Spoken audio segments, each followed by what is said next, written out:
January 2026. California regulators scramble for emergency intervention as the San Pablo Bay pipeline flatlines.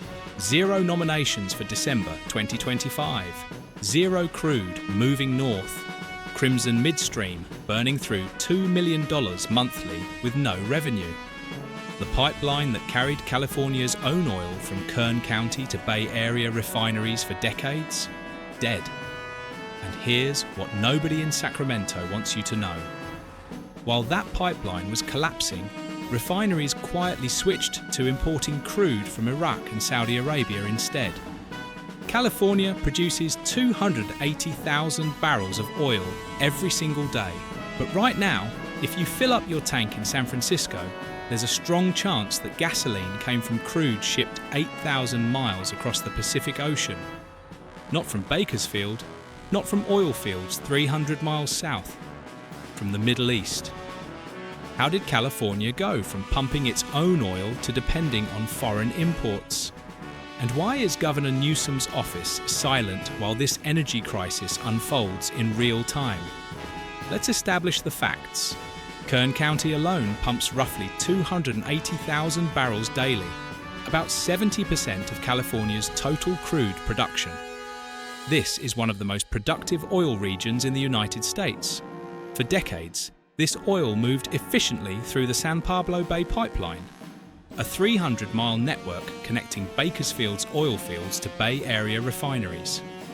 Marathon's Martinez facility, Valero's Benicia refinery, and Phillips 66's Rodeo plant all relied on this system.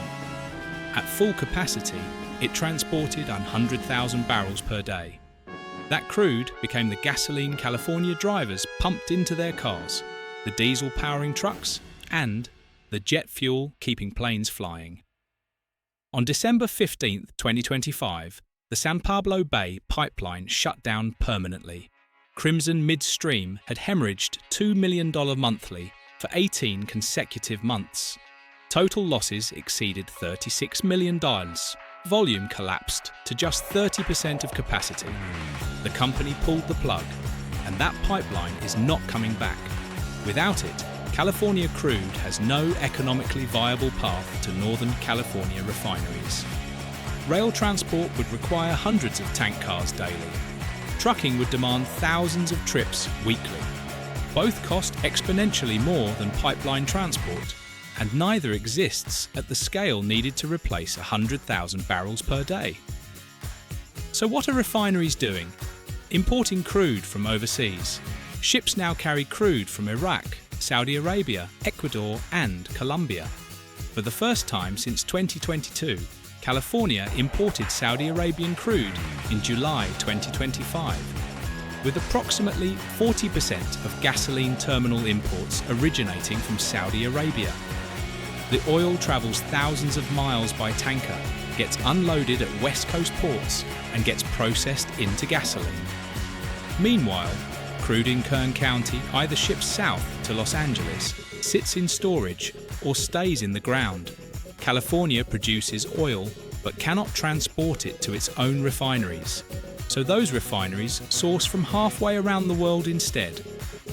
But the pipeline collapse is only part of the story. On January 6, 2026, Valero confirmed the Benicia refinery will permanently cease operations by April 2026. The facility processed 145,000 barrels daily and was one of the largest consumers of California crude. That capacity is disappearing. Permanently, Valero's plan? Import refined gasoline products instead. Phillips 66 already converted its Rodeo plant to renewable diesel, eliminating gasoline output entirely. Marathon's Martinez refinery faces profitability challenges and could be next. The refineries designed to handle California's heavy crude are shutting down one by one. Why is this happening? 5 interconnected reasons. First, the pipeline infrastructure collapsed with no backup plan. California has no alternative pipeline routes capable of moving 100,000 barrels daily northward. Building a new pipeline? Virtually impossible. Environmental permitting takes a decade minimum, Legal challenges delay projects indefinitely. The old pipeline died, and state policy ensures nothing replaces it. Second, refinery closures are eliminating capacity faster than anticipated. Valero's Benicia closure removes 145,000 barrels per day. Phillips 66's conversion eliminated more. Fewer refineries mean less competition, higher prices, and greater vulnerability to supply disruptions. Third, California crude is heavy and sulfur-rich, requiring specialized refining. Imported crude from the Middle East and South America tends to be lighter and easier to refine. When refineries lose pipeline access to California crude, they switch to imported light crude. Once refineries optimize for imports, they lose interest in domestic supply. Imports become the new normal. Fourth, the economics shifted against domestic crude. Pipeline transport cost a few dollars per barrel. Rail and trucking cost multiples of that. Simultaneously, global markets made imported crude more competitive. Shipping costs from the Middle East dropped. For refineries, it became cheaper to schedule tanker deliveries from Iraq than coordinate rail transport from Kern County. Imported oil won. Fifth, state policies actively accelerated this collapse. California aggressively pursued regulations designed to reduce in-state oil production and refining. Environmental regulations increased operating costs. New laws require higher fuel inventories, adding millions in carrying costs. Permitting for new infrastructure faces barriers that make projects economically impossible. When the pipeline faced closure, there was no political will to intervene. State officials framed it as an expected outcome of the energy transition. Oil companies are withdrawing from California. Import dependence is growing. And California drivers are now exposed to price volatility, driven by events in the Persian Gulf and OPEC decisions. So where does this lead? 3 scenarios. Best case, import capacity expands smoothly and prices stay relatively stable. Marine terminals increase throughput. Shipping routes remain reliable. Gas prices rise 20 to 40 cents per gallon, but increases stay manageable. California avoids supply shortages because imports fill the gap. It's not ideal, but it works. Base case, import dependence creates chronic price volatility.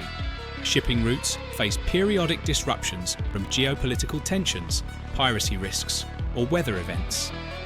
When imports are delayed, refineries face crude shortages, causing sharp price spikes. Gas prices swing between $5.50 and $7.50 per gallon, depending on international conditions California cannot control. Consumers face higher costs and constant uncertainty. Worst case, a major geopolitical event disrupts Middle East exports, and California faces an acute fuel crisis. A conflict, sanctions, or blockade in the Persian Gulf cuts off imported supply. Refineries scramble for alternatives, but there's not enough available. Gas prices spike above $8 or $9 per gallon. Stations run out of fuel. Panic buying sets in. The state imposes emergency measures, fuel rationing, restrictions on non-essential driving. The economy takes a severe hit, and all of this happens because California dismantled its domestic oil transport infrastructure and became dependent on imports from politically unstable regions. Governor Newsom's January 6th statement on the Valero closure praised the company for committing to import refined products, framing it as a win. But the statement ignored the fundamental question: why did California allow its domestic energy infrastructure to collapse? The California Energy Commission's June 2025 report acknowledged growing geopolitical risks from import dependency. Yet no action was taken to preserve the pipeline before it shut down permanently. The disconnect between state energy policy and practical energy security has never been more glaring. Here's the bottom line: California produces 280,000 barrels daily. The pipeline shut down in December 2025. Refineries import from Iraq, Saudi Arabia and Ecuador instead. Oil travels 8,000 miles while California's supply sits 300 miles away. This happened because of infrastructure collapse, refinery closures, crude specifications, economic shifts and state policies. 3 scenarios are possible: stable imports, chronic volatility or acute crisis. The outcome depends on global events California cannot control. So here's the question. Did California make the right choice letting domestic infrastructure collapse and switching to foreign imports? Or is this a dangerous gamble? Drop your thoughts in the comments. Are we more secure or more vulnerable depending on oil from Iraq and Saudi Arabia instead of Kern County? If this investigation helped you understand why gas prices are tied to events halfway around the world, hit subscribe. Share this with anyone wondering why California imports oil when it produces its own. Turn on notifications for the next breakdown. Because California is now dependent on foreign oil. That's the new reality. The question is whether the state will recognize the risks before the next crisis hits.